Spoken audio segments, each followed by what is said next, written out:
Magandang umaga po o tanghali o gabi sa inyong lahat.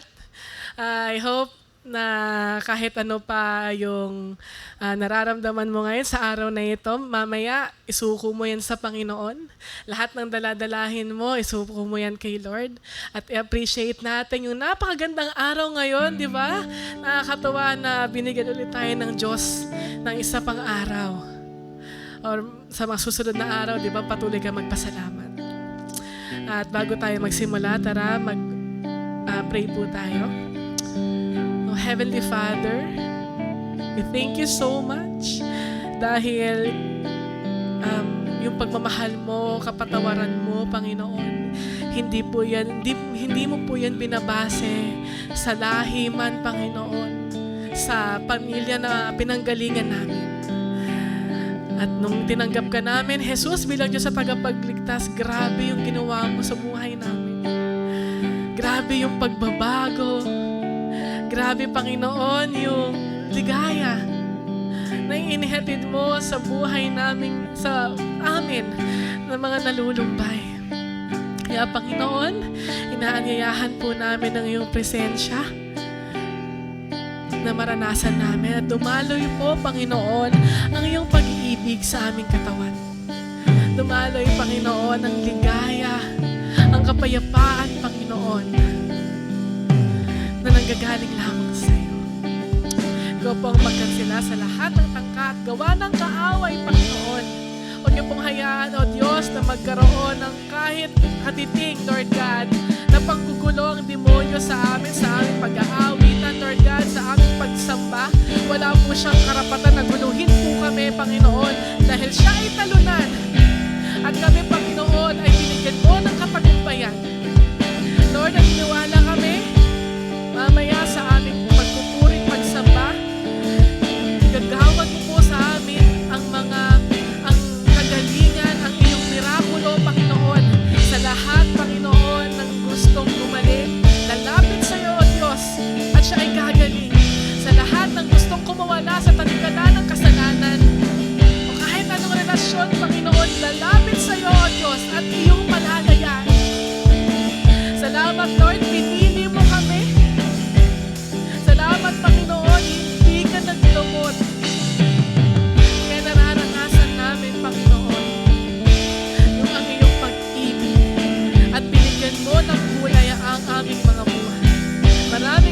Maraming salamat po, Panginoon. Church, bakit hindi ka magpasalamat? Maganda na magsimula tayo ng may pagpapasalamat sa ating mga puso. Bakit hindi mo ibigay sa Panginoon or sabihin sa Panginoon ang magagandang bagay? Lahat ng ginawa niya sa iyo, magagandang bagay. Lahat ng mga bagay din na feeling mo hindi maganda, dinilay ng Panginoon. Ipagpasalamat mo yun. Hallelujah. Hallelujah. Hallelujah. Hallelujah. Maraming salamat. Ang aming dalangin sa pangalan ni Jesus. Amen and amen. And before we go to our worship, church, I would like to share this Bible verse to you sa 1 Peter 2:9. Sabi dito, but you are a chosen generation, a royal priesthood, a holy nation, His own special people. Grabe, no? That you may proclaim the praises of Him who called you out of darkness, amen, into His marvelous light. Grabe yung ginawa sa'yo at sa amin ng Panginoon mula sa kaliliman. Ikaw ay kinuha niya papunta sa liwanag. At ngayon sinasabi sa iyo ng Panginoon, you are a royal priesthood. Hindi ka basta-basta. Sabihin mo ang sa katabi mo, hindi ka basta-basta. Sabihin mo sa sarili mo, hindi ako basta-basta. Because I am a child of God. We give you glory, honor, power, and praise now and forever. In Jesus' name, amen. Amen. Hallelujah.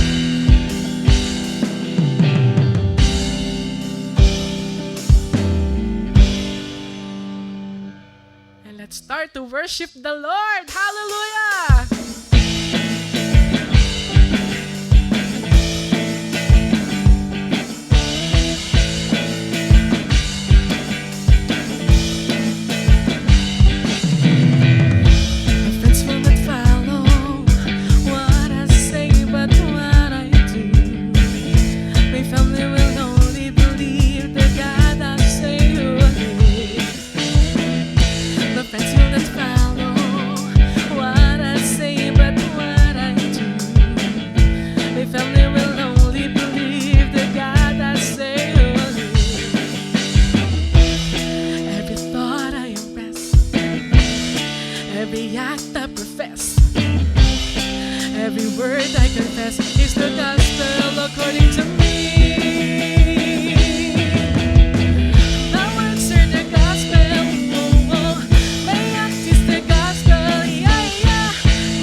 Let's continue to worship the Lord.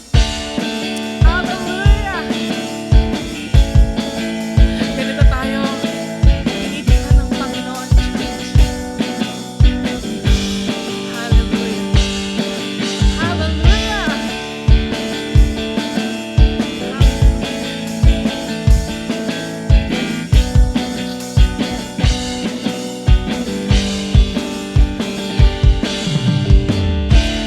Called for love, called for joy, called for peace, called for change. Step up, move forward, child of faith, be great, to be powerful and free. That's our destiny. We are ordinary people with extraordinary calling. Never giving up, never giving in. We lift up our lives to you and all the way. Hallelujah.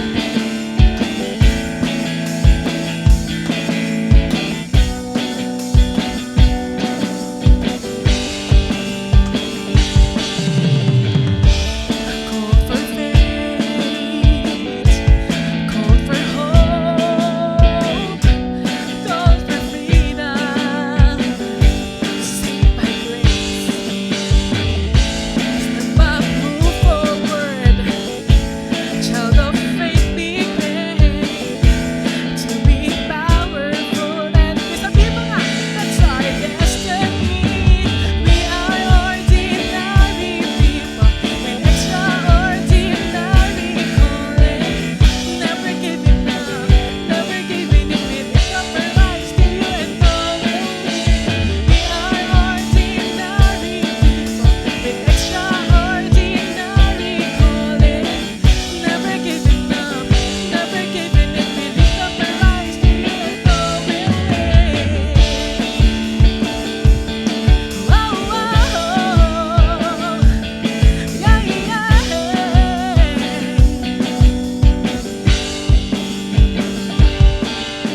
Stand up, ordinary people. Stand up, do not be ignored. Stand up, ordinary people. Let's declare that Jesus is Lord. Stand up, ordinary people. Stand up, do not be ignored. Stand up, ordinary people. And let's declare that Jesus is Lord. We are ordinary people with extraordinary calling. Never giving up, never giving in. We lift up our lives to you and all the way. We are ordinary people with extraordinary calling. Never giving up, never giving in. We lift up our lives to you and all the way. Hallelujah. Whoa, whoa. Yeah, yeah.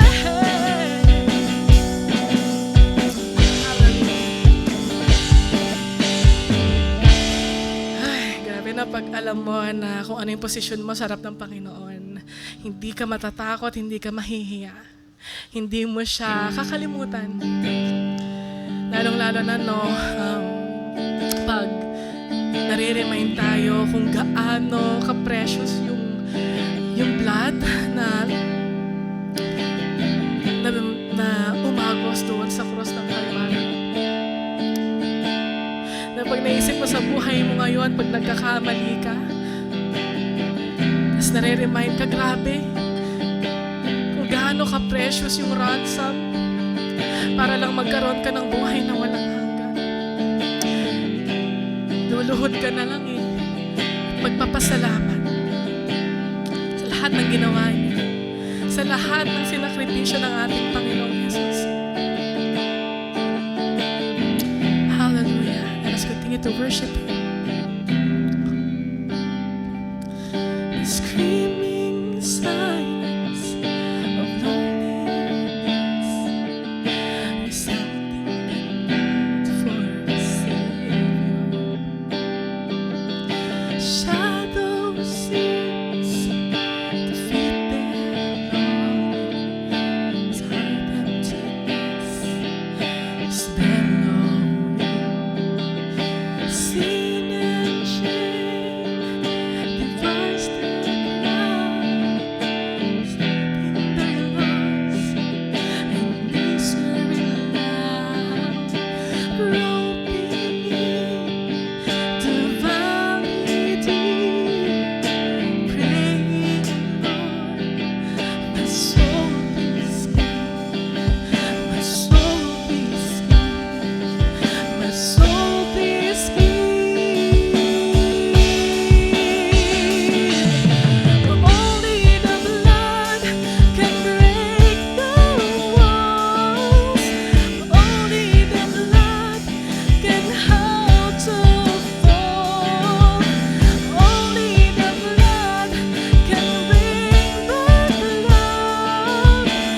Isang mapagpalang araw po sa ating lahat at tayo ay mag-uusap tungkol sa ating rich generosity. Napaka-importante po ang pagbibigay sa Panginoon. Kaya nga po pag-uusapan natin the heart of giving. Saan nga ba dapat nagsisimula ang ating pagbibigay? Ang giving is a reflection of our intimacy with God. Kung gaano po kalalim, kalawak ang ating relasyon sa Panginoon, ganun po kalaki ang pagbibigay natin sa ating Diyos na makapangyarihan sa lahat. Sabi po sa 2 Corinthians chapter 9 verse 7 Amplified Version, basahin po natin sabay-sabay. Each one of us give as he has decided in his heart, not reluctantly or under compulsion, for God loves a cheerful giver and is generous to Him. Napaka makapangyarihan po ng mensahe ng Panginoon sa atin sa oras at pagkakataon na ito. Bakit po? Kasi ito po ay isang napaka-importanting aspeto ng buhay Kristiyano. Kung totoo pong mahal natin ang ating Panginoon, mas maluwag po tayo sa pagbibigay. Ang pagbibigay po ay hindi nalilimitahan sa ating pera o ari-arian. Ang pagbibigay po ay pagbibigay ng ating panahon, oras, lakas, talino, ambisyon sa ating Panginoon at sa ating kapwa. Kaya nga po sinasabi ng Panginoon dyan, ang pagbibigay ay dapat bukal sa kalooban mo. Dapat ikaw ay masayang nagbibigay dahil tinitignan po ng Panginoon ang ating puso at ang ating estado ng ating relasyon sa Kanya. Tulad po ng isang mag-asawa, di po ba pag tayo ay umiibig sa ating esposo o esposa, ang daling magbigay sa Kanya. Madaling bumili ng regalong kahit pagkamahal-mahal kasi iba yung pag-ibig, iba yung ating ah, pagkakaroon ng relasyon sa ating esposo o esposang mahal na mahal natin. Ganun din po sa Panginoon. Kaya nga po, ang puso natin, kapag ito po ay umiibig sa Diyos, tayo po ay maligaya, pumapalakpak, excited na magbigay sa ating Panginoon. Kaya nga po, ito po ay nagdudulot ng malalim na agalakan at kagaangan sa ating buhay kasi hindi ito pabigat ang pagbibigay. Kaya nga po, pag nagbigay tayo sa Panginoon at mahal natin sa Kanya, mas madali po natin maaring gawin. Ang galing po ng sinasabi ng Panginoon, no? Cross-referencing lang po ang Proverbs 11:25. Sabi po doon sa version na to, the generous will prosper, those who refresh others will themselves be refreshed. Kasi nature din po ng Panginoon na siya inalay niya ang buhay niya sa atin. Ibinigay niya, binuhos niya. Dahil sa pag-ibig niya sa sanlibutan, siya ay napako sa krus at nabuhay ng ikatlong araw at siya ay nagbigay ng kaligtasan sa atin. Hindi lamang kaligtasan sa buhay na walang hanggan na pupunta tayo sa paraiso, kung hindi kaligtasan sa araw-araw nating pamumuhay. Kaya nga po hinihiling ko po sa inyo sa oras at pagkakataong na ito na magbigay po tayo mula sa ating puso. Ang basihan po natin ay ang relasyon natin sa ating Panginoon. So bago po tayo magdesisyon kung magkano po ang ating ibibigay, tayo po ay manalangin. Panginoon, maraming salamat dahil inalay mo ang iyong buhay sa amin na may kagalakan. Ibinigay mo, Panginoon, ang iyong buhay sa mundong ito upang pagsilbihan, Panginoon, ang iyong mga anak. Sabi niyo nga, you did not come to be served, but to serve. Grabe po, Panginoon, ang ehemplo niyo pagdating sa pag-aalay ng buhay. At marapat lang namin ibalik, Panginoon, bilang utang na loob, bilang pagtanaw, Panginoon, ng aming malalim, Panginoon, na appreciation sa iyong ginawa sa aming buhay at patuloy niyo, Panginoon, ginagawa sa aming buhay. Kami po, Panginoon, ay nagnanais magbalik tangkilik sa iyo. At turuan niyo po kami magbigay na mula sa puso at masaya. Ito po ang dalangin namin sa ngalan ni Jesus. So, ito po ang kapamaraanan natin ng ating pagbibigay. Kung kayo po ay nasa daughter churches natin, maaari po kayo magbigay doon in cash or in check. O kung kayo naman po ay may access sa electronic giving, I would like to encourage you. Ibigay niyo po sa GCash/Maya 0917-528-1069 Claribel Abiera or BDO bank account 0004-904-0207 Claribel Castro. Tayo po ay magbigay ng mula sa puso, tanda ng ating malalim na pag-ibig at relasyon sa ating Panginoon. Gandang araw po sa ating lahat. Isang magandang Sunday muli sa ating lahat. And we're going to start a new series on when we forgot to pray.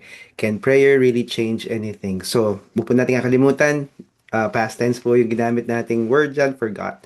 Kadalasan po kasi, Maraming dahilan kung bakit nakakalimutan natin manalangin.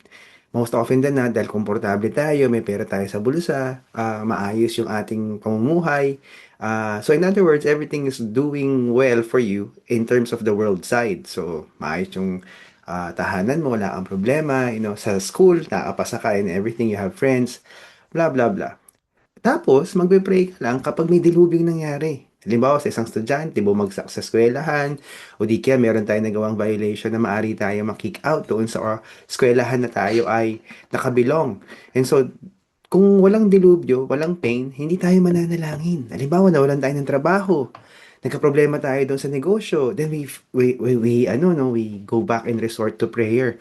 Or di kaya ang ginawa natin as a person, nagnegosyo tayo, pumalpak yung negosyo natin, nalugi, or nagkaroon tayo ng utang, o di kaya meron tayong nagawang mali, so many things that needs to happen that is negatively impacting our minds and our hearts bago tayo mag-pray.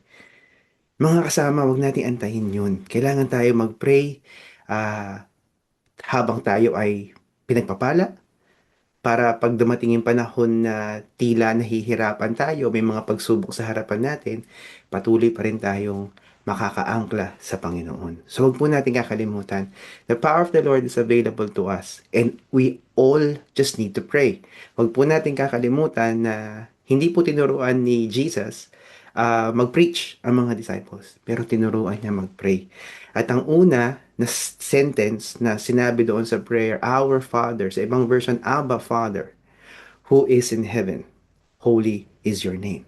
Yung Abba Father, it means a word in in Aramaic or Hebrew na nagsasabi na this is a term for endearment sa isang tatay. Halimbawa, let's say ang formal name ng tatay or formal word sa kultura ay let's say ama, tatawagan natin papa, o tatawagan natin pa, o pi, o whatever, di ba? So those are the things na makikita natin to be the difference between that prayer because God wants a relationship with us. Na-imagine niyo po ba kung araw-araw nagpe-pray tayo? Araw-araw connected tayo sa Panginoon? Araw-araw nakikita natin ang sigla at ang saya ng buhay dahil nakaangkla tayo sa Kanya? At hindi tayo umaasa sa lakas ng ibang tao, hindi tayo umaasa sa proteksyon ng ating bank account o ng ating negosyo o ng ating tahanan kung hindi umaangkla at umaasa tayo sa Panginoon.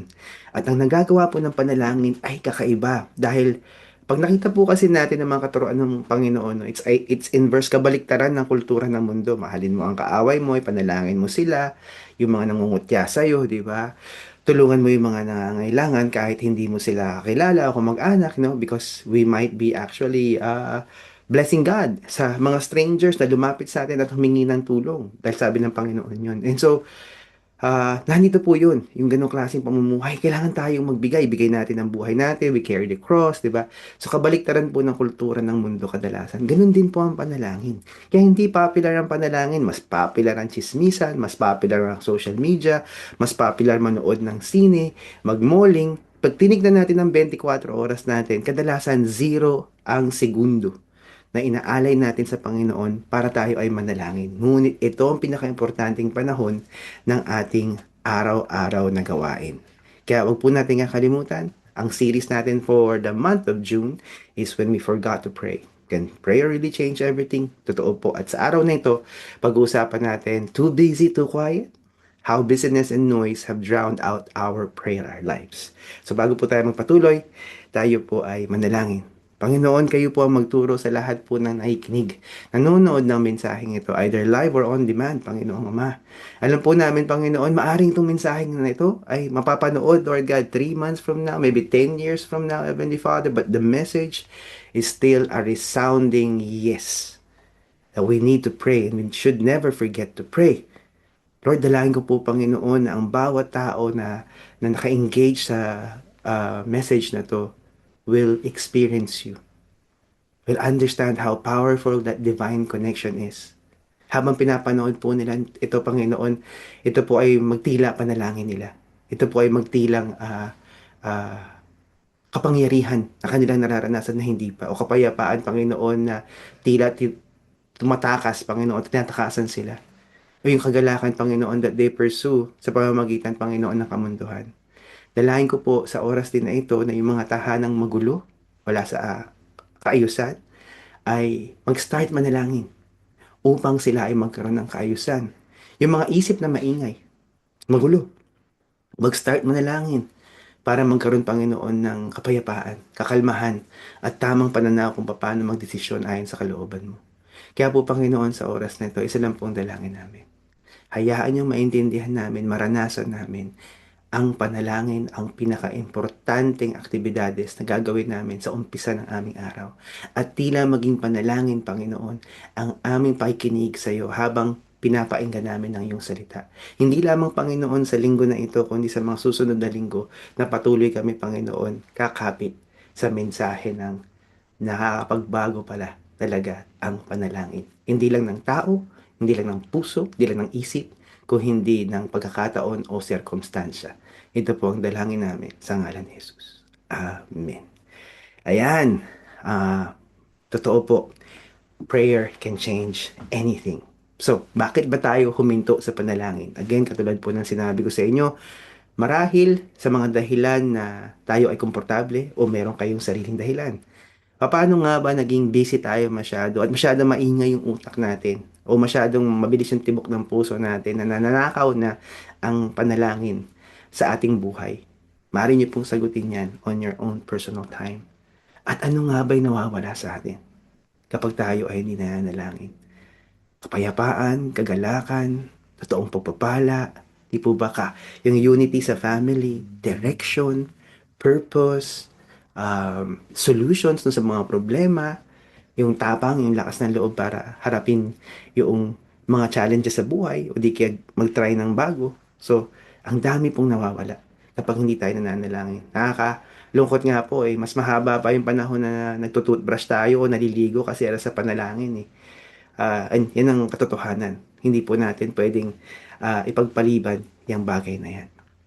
So, if you can stand up with me, wherever you are, please do so. Luke chapter 10, verse 38 to 42 from the New Living Translation. Read with me while you are on mute sa Zoom. At kung kayo ay on our social media platforms, let's read together. As Jesus and the disciples continued on their way to Jerusalem, they came to a certain village where a woman named Martha welcomed him into her home. Her sister, Mary, sat at the Lord's feet, listening to what he taught. But Martha was distracted by the big dinner she was preparing. She came to Jesus and said, Lord, doesn't it bother you that my sister just sits here while I do all the work? Tell her to come and help me. But the Lord said to her, My dear Martha, you are worried and upset over all these details. There is only one thing worth being concerned about. Mary discovered it, and it will not be taken away from her. Si Mary po, inuna niya ang Panginoon, hindi yung service niya sa Panginoon. And so nakita po natin dito yung difference because si Mary, inop niyang pakinggan ng Panginoon. Inop niya na ma-absorb niya yung connection niya kay God. And that's amazing. Paano nga ba ang ating sinasabing pagka-busy, ninanakaw ang ating prayer lives? Akala natin kasi kapag marami tayong ginagawa, ito rin yung equivalent sa ating pagiging malapit sa Panginoon. Halimbawa, tumutulong ka sa mahirap, nagsaserve ka, may ministry ka, maaaring nasa service ministry ka, worship, intercession, nasa teaching ministry ka, o di kaya nasa ano ka, no, nasa wealth management ministry, o sa evangelism, outreach, missions. Ngunit, malayo talaga yung puso mo sa Panginoon kasi hindi ka nga nagpe-pray. Nakakalimutan mo mag-pray o talagang kinalimutan mong mag-pray.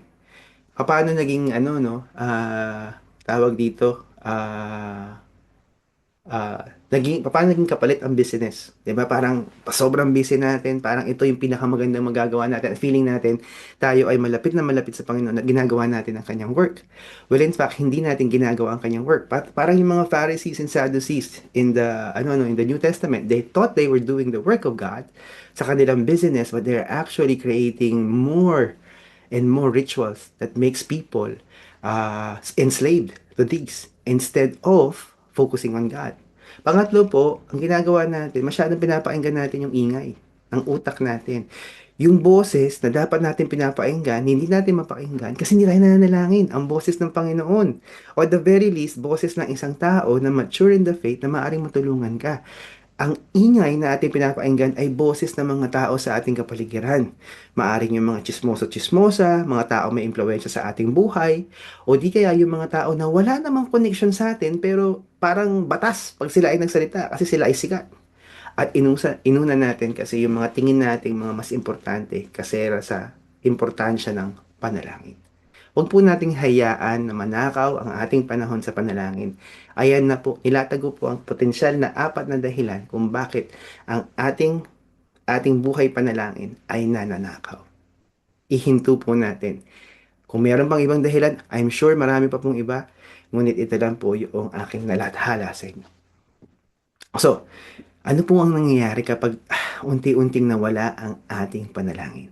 Sabi po sa John 17:3 NLT version, and this is the way to have eternal life, to know you, to know God, the only true God, and Jesus Christ, the one you sent to earth. Nawawala po yung ating intimacy kay Lord, yung pagkakakilala natin sa Kanya, yung pag-ibig natin sa Kanya, at yung panguunawa, ano ba yung plano niya sa buhay natin.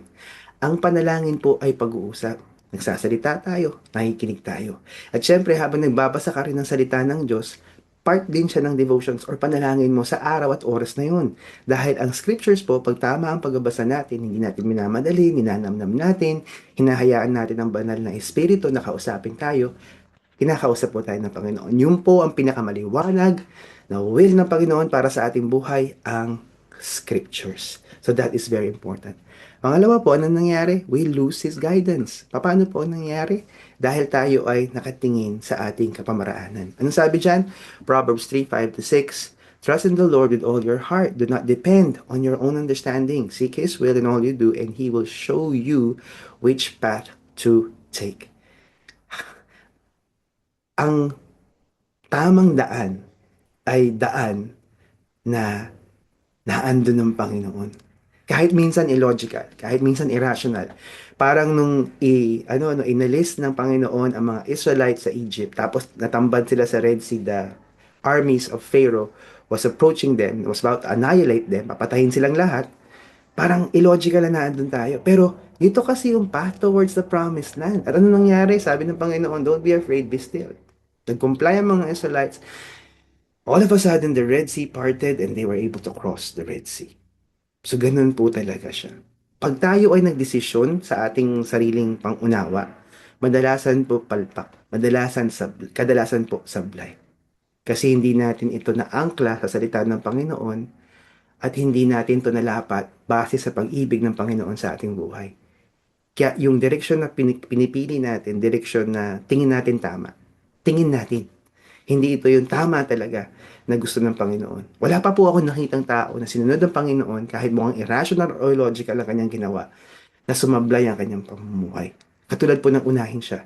Katulad na ialay ang negosyo o trabaho o pag-aaral sa kanya. Nakita ko po na lalong nag-flourish, lalong lumago, lalong umalagwa, lalong gumanda ang buhay ng mga taong ito.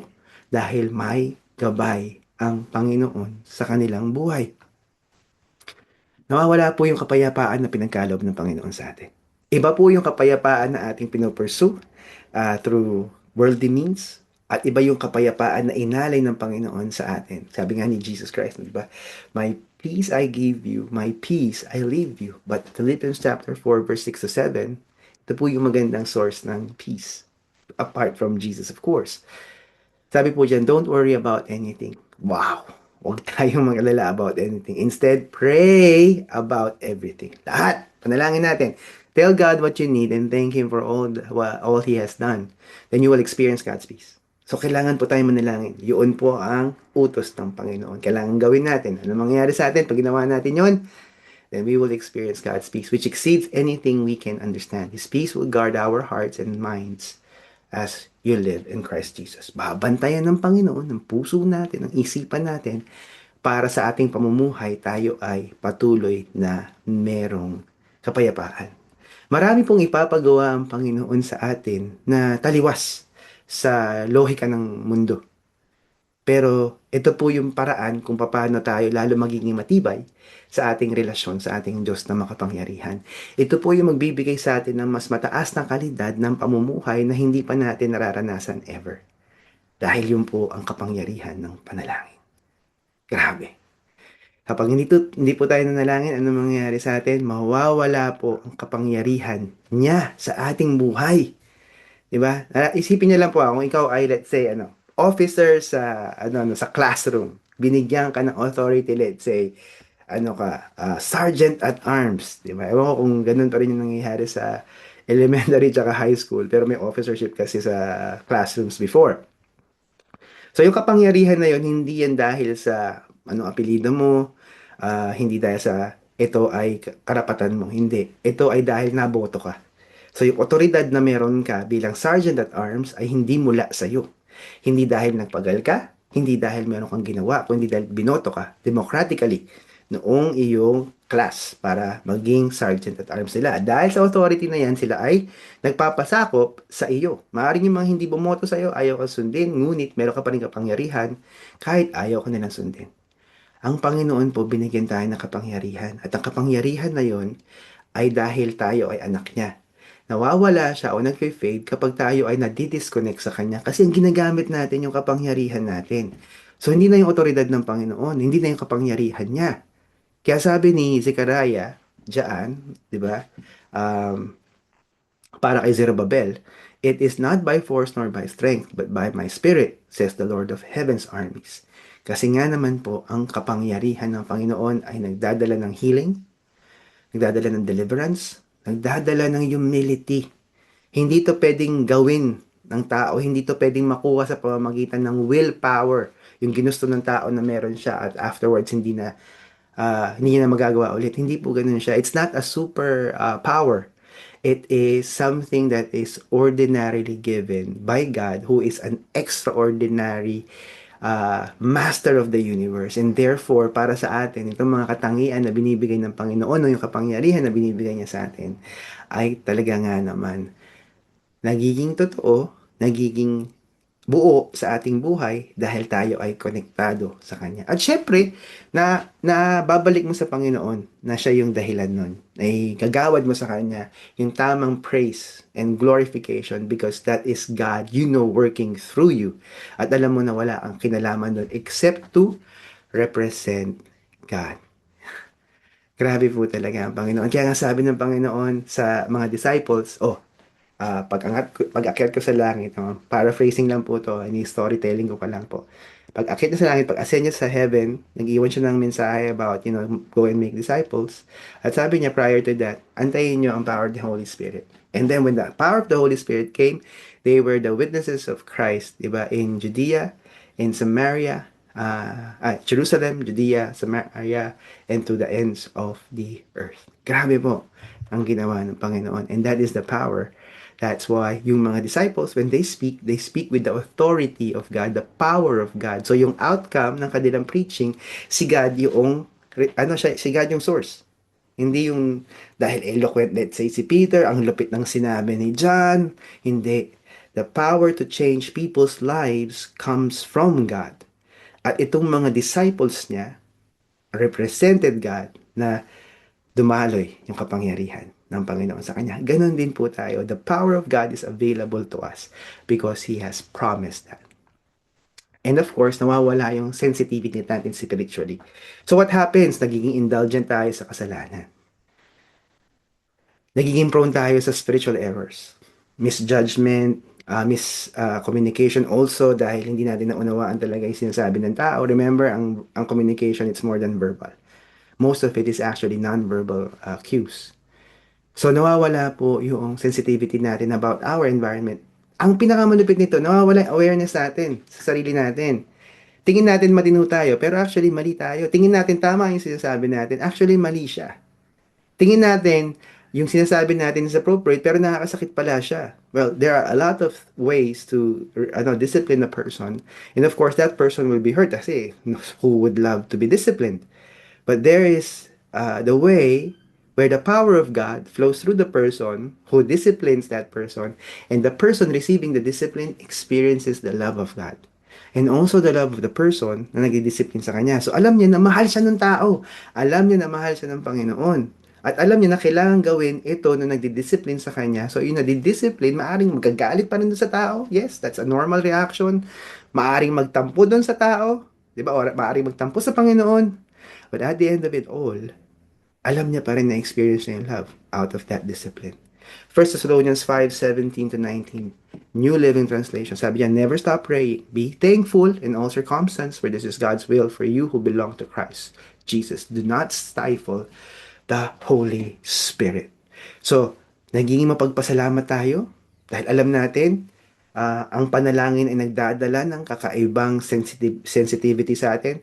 Kapag ikaw, nakita mo yung daliri mo kompleto siya, ilang milyong tao ngayon ang walang kamay. And so you thank God for that. Hindi mo siya tinitake for granted. Nakita mong nakakalakad ka, tas ang daming mga tao kang kilalang may gout, di ba? And you will thank God because you are healthy. Nakakapaglakad ka. You know, sa mga nakausap ko na may gout, how painful it is. Diba? Yung konting lapat ng talampakan nila sa sahig, parang bigla na lang gumaganong-ganon yung, no, yung pain sa kanilang katawan. And so, you are able to see certain things that you did not see before. Or, maaring nakikita mo na siya before, pero nagiging spiritually dull tayo. We become more complaining. We choose, the world in terms of, instead of God, because yun yung nangyayari when prayer fades. Sa mga nakaranas na nananalangin dito, tapos huminto kayo sa panalangin, ano po yung nangyayari sa inyo? Balikan nyo lang po yung karanasan na yun. At sa mga nabubuhay ngayon na hindi nananalangin, marami pong nawawala sa inyo katulad po ng na-mention ko before. So wag po natin kakalimutan ng panalangin. Para siyang, let's say, spiritual muscle na kailangan natin siyang ginagawa araw-araw para patibay tayo ng patibay. Hindi necessarily pahaba ng pahaba yung panalangin mo. Maaaring hahaba talaga kasi nag enjoy ka eh. And at the same time, nakikita mo yung benefit nito. Pero, ang nangyayari sa atin kapag tayo ay nananalangin at lalong tumitibay ang ating panalangin, lumalalim yung relasyon natin sa Panginoon. Nagiging mapagtiwala tayo sa Kanya. At nagiging iba yung pananaw natin sa buhay. We become better. We become transformed. We represent God. We know and we can depend on Him. Even if yung nakikita natin sa ating kapaligiran, it doesn't seem right. Or sometimes we experience, yung testings, trials, and persecution, but we embrace it nonetheless. Dahil importante ito para lalo tayong lumago. At para makita ng ibang tao na ang totoong Kristiyano ay hindi tumatalikod sa hirap, kung hindi humaharap sila dahil alam nila ang Panginoon na kanilang pinagsisilbihan ay nauna na sa paghihirap. At sa kabila ng paghihirap ay ginhawa. Huwag po natin kakalimutan yon. Dahil kailangan mong matawiran, malagpasan, o di kaya ma-dissolve, mawala yung hirap dahil you went through that not because of your own strength, but because you are spiritually sensitive and you depended on God. So mga kapatid, mga kasama sa oras na ito, huwag natin kakalimutan na huwag natin kakalimutan yung kapangyarihan ng Panginoon sa ating buhay because this is very important. Walang mawawala sa atin kung magpapasakop tayo sa Kanya. Walang mawawala kung tayo ay magkakaroon ng buhay na mas malalim sa panalangin. Kaya nga po, huwag natin kakalimutan sa oras at pagkakataon na ito, unahin natin ang Panginoon kasi ito po ang pinakamakabuluhang maaari natin gagawin. At alam natin, syempre, lalong-lalo na sa mga nakaranas na ng tamang panalangin sa kanilang buhay, ang pagkakaiba. And so alam ko po sa mga nakikinig ng mga kapatiran ngayon, alam ko sa mga nakalimot manalangin, you have lost a lot. You are in pain, you are in difficulty, tapos you're trying to solve yung pain, difficulty, sadness, frustration mo by going towards the world instead of going towards God. Today, I would like to encourage you. Bumalik ka sa Panginoon. Wala naman mawawala sa'yo. Ang laki na nawawala sa'yo pag ginamit mong option is what the world offers. So, ano ba yung pwede mong i-choose today? Pwede mo i-continue yung ginagawa mo. Stay busy, di ba? Fill every moment with noise. Di ba? Ingay-ingay pa rin ang utak mo. Let prayer remain something you intend to do but never quite to get around to dahil inuuna mo yung pagtutoothbrush mo, pagligo mo, inuuna mo yung trabaho mo, inuuna yung pag-aaral mo. O di kaya kahit ikaw ay nagsaserve kay God, you know, hindi ka talaga intimate kay God. Or choose option 2. Make prayer a priority. Create space for silence. Slow down to sit at Jesus' feet. Choose being with Him over business for Him. You have a choice to make today. I pray you would choose option 2. At sa mga kapatiran na talaga nga naman maayos ang prayer lives natin today, you know, continue on. Keep on moving on. So tayo po ay manalangin for a bit. Hallelujah. Minsan, kapag tayo ay naipit, tapos nanalangin tayo, tila ang panalangin natin ay it hits a ceiling. Because we have lost the intimacy with God. We have replaced it with business. Minsan yung panalangin natin goes nowhere. Kahit nananalangin tayo, parang we clock in, we spend 5-10 minutes of not really prayers, but just maybe losing yung focus. Maaaring tingin natin we're praying but we are not. Today, why don't you pray to the Lord? Come back to Him. Manalangin ka, I encourage you. Manalangin ka. Take the first step. Hindi ka hinuhusgahan ng Panginoon. He is waiting for you to come to Him today. Kaya nga narinig mo tong mensaheng ito because that's the way God is. He is loving, He is caring, and He wants the best for you. And so today, I'll give you about a minute or two to pray, and then afterwards, we will pray together.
Panginoon, kami po ay nagpapasalamat dahil inayaan mo manalangin kami. At sa mga susunod na araw, Panginoon, dalangin ko, huwag nilang makalimutan manalangin. Lalong-lalo na po, Panginoon, ang mga kapatiran namin na napalayo sa iyo at naging busy sa kanilang gawain at nakalimutan nila na kahit sila ay naninilbihan sa simbahan, kailangan pa rin nilang unahin ikaw. They can be serving you without being with you. But I pray, Lord God, today, sila po ay matuto na manalangin at maranasan po nila ang sigla at ang saya ng panalangin sa oras na ito. Ama, igawad niyo po sa amin ang grasya na unahin ka, manalangin kami, at magbigay po kami, Panginoon, ng papuri at pasasalamat sa iyo sa lahat po ng aming gawain because it's the right thing to do. I pray for healing, Panginoon, sa mga kapatiran na kailangan nila ito para manumbalik ang sigla at lakas ng panalangin, ang buhay panalangin nila, para hindi na po nila makakalimutan na manalangin araw-araw. At sila po, Panginoon, ay magawaran ng kapayapaan na mula sa iyo. Magawaran, Panginoon, ng kapangyarihan na mula sa iyo. Maging sensitive po sila, Panginoon, sa Espiritu ng Diyos. Tayaan niyo, Panginoon, na sa araw-araw nilang gawain, they will come and approach you. In Jesus' name. Amen. Amen. Ayan, maraming salamat po for joining us today, and it's really very powerful. And so today, we continuously encourage you, maging partners po kayo namin as virtual evangelists. share our platform. Kung kayo po ay na-bless, kung dito po kayo naka-receive kay Jesus Lord and Savior, reach out to us because we would like to offer you the opportunity na maging part po ng SNJ. At higit po dyan, syempre, sa mga kapatiran na naghahanap ng simbahan. We have daughter churches across the Philippines, in Japan, in New Zealand. If you would like to touch base with us, sige po, mag-reach out po kayo at baka maka-connect namin kayo sa mga physical churches. If not, we have technology.